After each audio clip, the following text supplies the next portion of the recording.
She was just 12 years old, but she carried the world on her small shoulders. Aaliyah lived in the shadow of broken buildings and broken promises, where kids grew up fast and dreams faded even faster. Her mother worked two jobs, cleaning offices by night and waiting tables by day, barely scraping enough to keep the lights on and food on the table. Aaliyah didn't complain. She studied hard, looked after her baby brother, and walked to school every morning with second-hand sneakers and her head held high.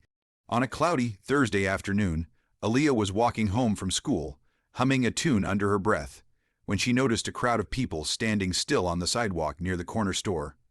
Something was wrong.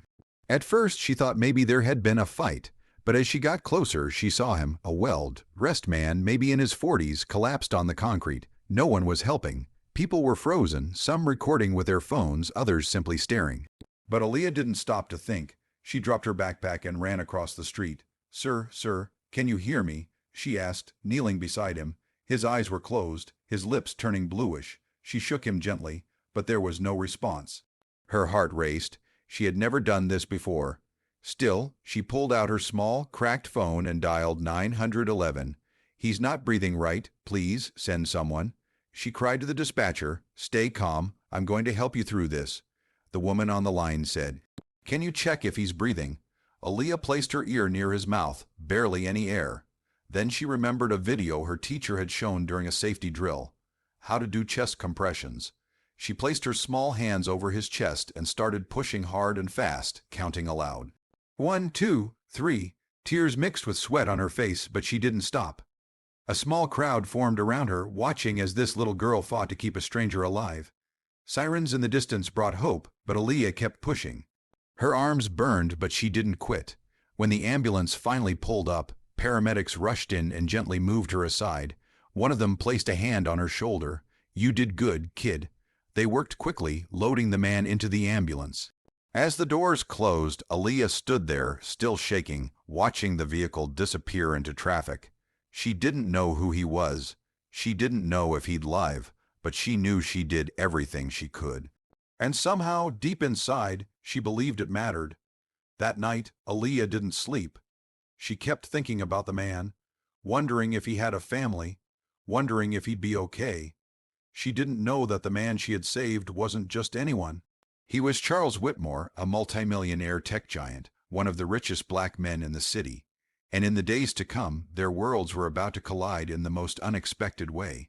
The next morning, the city woke up to headlines that seemed almost too incredible to believe. 12-year-old girl saves millionaire's life. Aaliyah's name and photo were everywhere, though her family had tried to keep things quiet. News vans parked outside her apartment complex. Reporters waited outside her school. But Aaliyah wasn't interested in cameras or fame. She just wanted to know if the man she helped was alive. 3 days after the incident, her mother received a phone call. A voice on the other end politely asked if Aaliyah and her family could come to the hospital. The man she had saved, Charles Whitmore, was awake, and he wanted to meet her. Aaliyah was nervous. She didn't own any fancy clothes, so she put on her best outfit, a clean pink blouse, a denim skirt, and her only pair of nice shoes. Her mother held her hand as they walked down the long hospital hallway, hearts pounding with every step.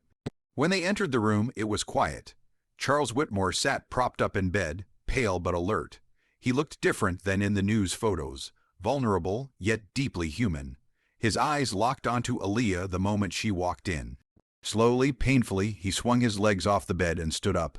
Everyone in the room, doctors, nurses, cameras ready, watched with silent anticipation, and then something remarkable happened. Charles walked over to Aaliyah and knelt before her. This man, worth millions, bowed his head in front of a little girl from the projects. He took her hands in his and whispered something in her ear, quiet enough that no one else could hear. The room held its breath. Aaliyah's eyes widened, then, without warning, tears streamed down her cheeks. She nodded slowly, unable to speak. Her mother gently touched her shoulder, confused but moved. Later, when asked what he had whispered, Charles answered in a press conference with a trembling voice. "I told her I was just like her once, poor, invisible. People passed me by, just like they passed her by on that street, but she didn't pass me by. She stopped. She saved me. Not because of who I was, but because of who she is. Then he revealed something no one expected. He had set up a full scholarship for Aaliyah, not just for high school and college, but through graduate school, any program she chose. He had also created a foundation in her name to support other kids like her, bright, brave, and often overlooked. He promised to mentor her personally and ensure her family never struggled the way they once did. But the most powerful moment wasn't the money or the media attention. It was when Charles looked Aaliyah in the eyes and said, "You gave me life. Now I'll spend mine making sure yours is full." Aaliyah didn't say much in return. She just smiled, shy, strong, and unforgettable. The world now knew her name, but more importantly, it knew her heart.